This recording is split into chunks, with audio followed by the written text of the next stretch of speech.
Интернет хабарлары менен таныштырып, студияда Шеркул Турганбаев, саламатсыздарбы. Аламдағы арқыл ийгиликтерди жасалма адам да жасап жатат. Бирок биз кадыресе диагноз коя албаган кейиптебиз. Саламаттык сактоо министри Космосбек Чолпонбаевди министр болгонуна 5 ай, дээрлик жарым жылга чукул убакыт өттү. Бул аралыкта мажбүрөлүгү менен эсте калды. Баягы итке минген медицина тармагы дагы деле жылыш кыла албай жатат. Аламда болсо 5 ай эмес 5 күндө жаңы өзгөрүүлөр. Жетекчи катары чечкиндүү кадамдарды жасай албай жатканы эмнеден кабар берет. Ушул жуманын башында Жогорку кеңештин комитет жыйынына келип, жаш баладай тил укту депутаттардан. Уятта, качанкыга чейин бирөөлөрдү мажбүрөлүгү үчүн мамлекет өмгөктөй берет. Атаң көрүү дейсең, башкалардын убадасын аткарганды эмне кыласың? Биринчи өзүңдүн убадаңды аткарчы каралдым дей турган киши жок. Унутулган убадаларды эстегилери келбейт. Дымагы бир казан ашты бышырып жиберчүдөй сүр менен сүрмө топко аралашкан Кыргызстан фракциясынын депутаттары азыр өз түйшүктөрү менен убара, эптеп күн өткөрүп жүрүшөт. Дегеле ураан сүрөөндөрү укмуш кооз эле. Шайлоо алдында ал куруу убадалар баардык жерге жазылып, баннерлерде илинип, азыр болсо тоокканага калканч болуп, айылда чөп жабылган бойдан унутта калды.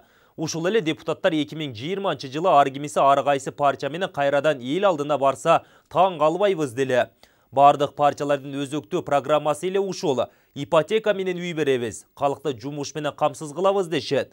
Баары бул сөздү жаттап алышкан. Тилекке каршы бул боюнча Кыргызстан партиясы аракет кылып койгонго жараган жок. Эмне себептен айтылган убадалар ордунан козголбой жатканын сурасаң, капкаяктагы бир жоопторду айтып, куу чөп менен оозун сүртүшөт. Шайлоо маалындагы убадалардын бири ипотекага жаш үй бүлөлөргө аз пайызда батир алууга көмөкчү болобуз дешкен.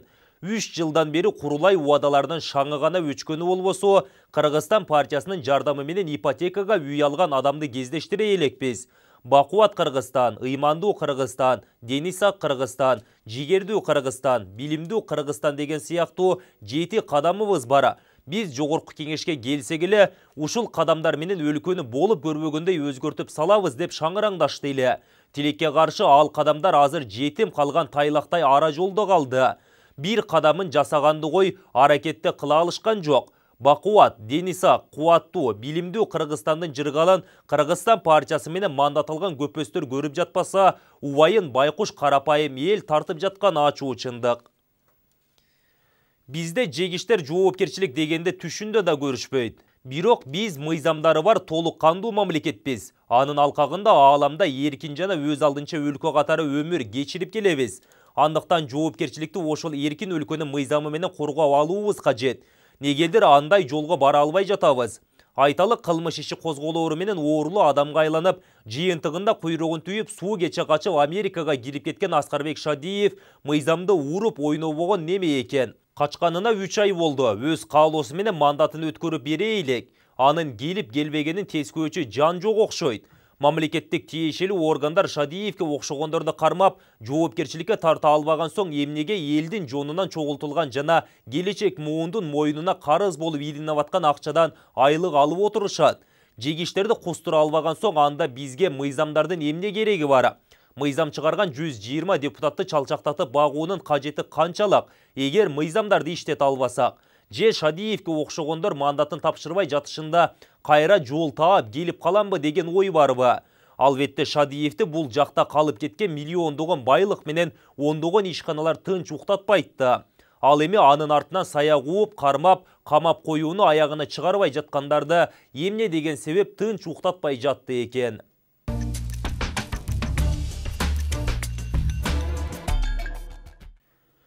Коррупция менен күрөшүп жаткандайбыз. Бирок негедир ал күрөш майда чабактарга гана жарап жатат. Дегеним, айрым бир тармактарда коррупцияны көзгө сайып көргөзүп берип жатышат да, ага карата чара көрүлбөй жатат. Баарына маалым болгондой, мамлекеттик экологиялык жана техникалык коопсуздук боюнча инспекциянын басма сөз катчысы Анара Мамбеталиева мекемедеги коррупционерлердин бетин ачканы үчүн иштен айдалып кетти. Бирок чыркыраган Анара коркуу үркпөстөн коомчулукка чыгып, коррупциянын сатыгын берип жаткандардын ана башына мамлекеттик экологиялык техникалык коопсуздук боюнча инспекциянын чоңдору ордуларынан былкылдай элек. Эмнеге?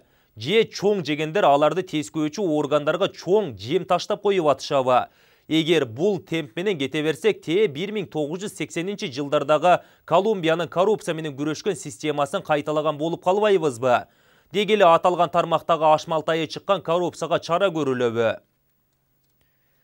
Кыргыз Республикасынын тышкы иштер министри Ерлан Абдылдаевдин үстүнөн кара булут каптап, кызматынан кетиргени жатышканы боюнча уудуу сөз байма-бай айтылып келе жатат.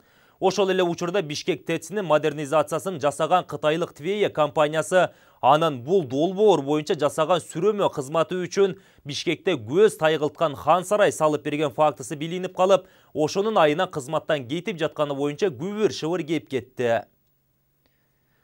Бир нече кылмыштар боюнча айыпталып, соту чубактын кунундай созулган мурдагы прокурор Канжар Кадыралиев тууралуу адилеттүү чечим кабыл алуунчу мезгил келди окшойт. Мурдагы бийлик тушунда анын үстүнөн үстөккө босток арыз түшкөнүнө карабай коргоп келгени белгилүү. Эми болсо Кадыралиевтердин кылык жоругунан тажап бүткөн жердештери президент Сооронбай Жээнбековдон калыс чечим күтүп, ишенимден кеткен сотторду бул ирет катуураак көзөмөлгө алар деп үмүттөнүп турушат. Жаңы бийлик келгенден кийин деле Канжар Кадыралиевтер камалбай, чартаңбай тээп эркиндикте жүрчү болсо, эл үмүтү заматта сууп калаарын президент жана анын тегереги деле аңдап тураар. Ишкерлерди тоногондор темир тор артына кетсе, президенттин кадыры эселеп өсөөрү турган иш. Өткөн жумада коопсуз шаар долбоору боюнча аукцион өтөп, Россиялык Вега концерн ишканасы 1 миллиард 125 миллион сом сунуштап алдыга чыкты. Утуп алган компания долбоорду каржылайт. 5 жыл аралыгында айып пулдан түшкөн кирешенин бир бөлүгү анын эсебине түшүп турат. Айрым талдоочулар долбоорду мамлекет өзү эле ишке ашырса бюджетке да маалымат коопсуздугу үчүн дагы пайдалуу болмок деп сынга алышты.